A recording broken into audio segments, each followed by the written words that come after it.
So ito, may balita po tayo ngayon mga sangkay. Yung mga pulis ngayon, nakikipagtulungan na yung Philippine National Police tungkol po dito sa sinasabing Cabral Files.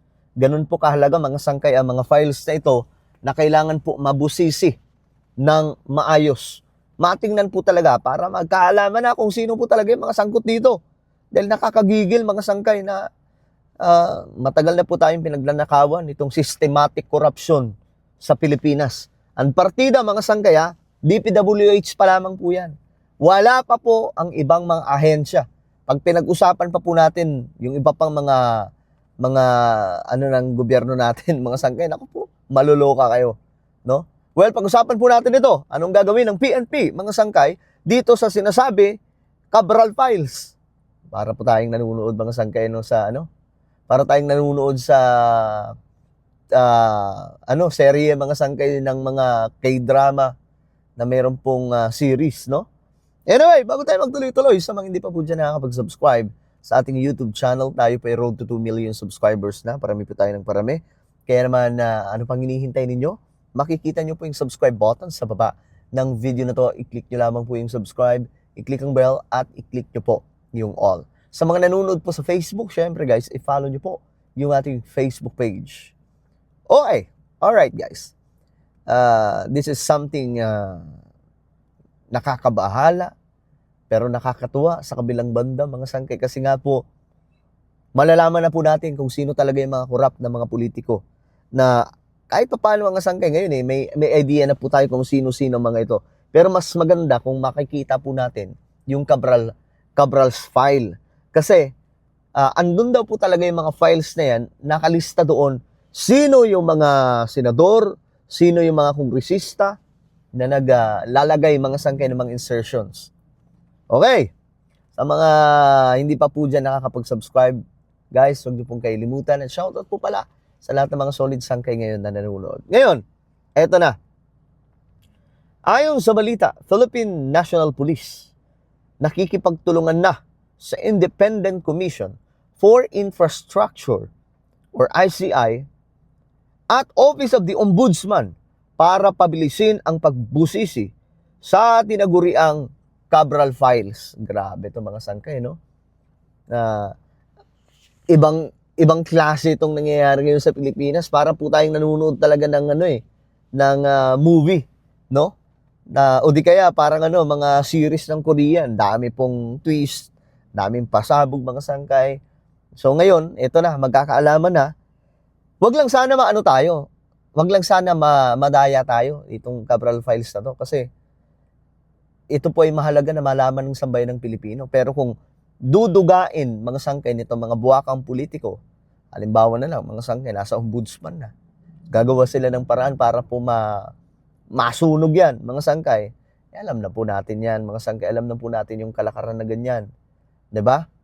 So ngayon, ayon sa report, itinuturing na mahalaga ang files ni dating DPWH Undersecretary Maria Catalina Cabral sa patuloy na investigasyon sa kontrobersyal na flood control scandal bilang isa, umano siya, sa mga pangunahing personalidad na sangkot dito sa mga budget insertion. Ayan na. Kaya nga mga sangkay yung nangyari kay Cabral, ang daming conspiracy theory. Pero kung totoo man mga sangkay na siya po ay inano niya yung kanyang sarili, mga sangkay, no? Siguro na na rin mga sangkay, na depressed kasi isipin mo na lang, magbabayaran na po niya mga sangkay lahat ng mga kasalanan. Makukulong siya sa ginawa niya mga sangkay, 'di ba? Makukulong siya So, malamang sa malamang na yon, na kumbaga naisip na niya na mapapahiya siya sa kanyang pamilya kasi malalantad lalo 'yan. No? Lalo na pagka nag-start na po yung investigation, lalo pong malalantad lahat ng mga kalokohan nila mga sangkay sa ating gobyerno, magkakaalaman at mabubroadcast sa buong Pilipinas unless, no? Itong nangyari sa kanya ngayon, medyo medyo hindi na siya dyan makakasagot kasi wala na siya So, ang sinasabing mga files mula po kay Cabral, mahalaga na mabusisi. Sobrang dami, ang kapal mga sangkay, no? Ayon po dito, tiniyak ni PNP Acting Chief General Jose Melencio Nartates Jr. sa publiko na dadaan sa forensic investigation ang Cabral Files sa pakikipagtulungan sa iba pang mga ahensya. Okay, sana po mga sangkay, masusing pag-aaral ang kailangan para po malaman ang pagiging lehitimo nitong mga files na ito, kasi pwedeng sabihin yan ng mga sangkot na mga buhaya na hindi totoo. Pero kapag ka-legit yung files na yon, talagang goodbye ang mga korap dito. Mukhang, alam nyo, ang kailangan sa Pilipinas para matanggal ito, magkaroon ng reset talaga ng government system. Magkaroon ng reset. Kasi kung hindi tayo mag-reset mga sangkay, ulit-ulit lang tayo ganito. No? Kaya nga po itong ginagawa ni BBM ngayon, meron po mga panukalang batas ngayon na gusto niyang ipauna, kagaya po ng Kadena Act, mga sangkay. Isa po yan sa magagandang bills na gustong ipauna ni PBBM na solution, mga sangkay, sa pagsasaayos sa sistema, mga sangkay, ng ating pamahalaan at lalong-lalo na po ng budget na mayroon ang ating bansa, kasi ninanakaw po yan, mga sangkay. Diyos mio marimar.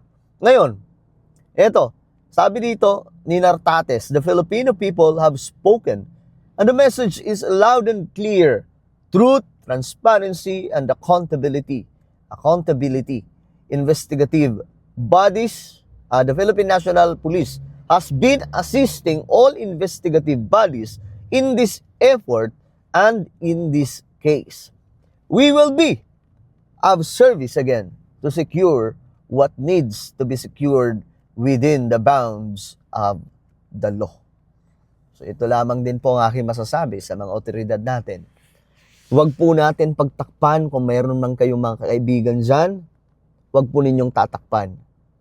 Ano nyo, isiwalat nyo na lahat, i-all out na si BBM, kahit po yung pinsan niya, di ba? Naninilikado ngayon na makulong, mga sangkay. So, hindi pwedeng may mapagtakpan dito, lahat dapat ay mapanagot. Ayon po dito, mga sangkay, kasunod ito ng pahayag ni DPWH Secretary Vince Dizon na ibibigay ng ahensya, at ngayon nga mga sangkay, nandun na po sa ombudsman ang mga dokumentong ito, mga sangkay. We will ensure, sabi ni Nartates, that all findings, okay, are thoroughly examined and acted upon. All the recommendations from the external and internal at external agencies will be considered. So ito na yon, mga sangkay, tiniyak rin niya ang interagency collaboration at pagsunod sa legal protocols upang mapanatili ang transparency, accountability at kredibilidad ng investigasyon. So this is it, mga sangkay. Ito na po yung hinihintay natin. No? Makikipagtulungan na. Talagang buong pwersa na po ito ng gobyerno. Kasi para po mapakulong lahat itong mga kurap na ito. So ano po ang inyong opinion? Comment down below. Huwag niyo pong kalilimutan na i-subscribe yung ating YouTube channel.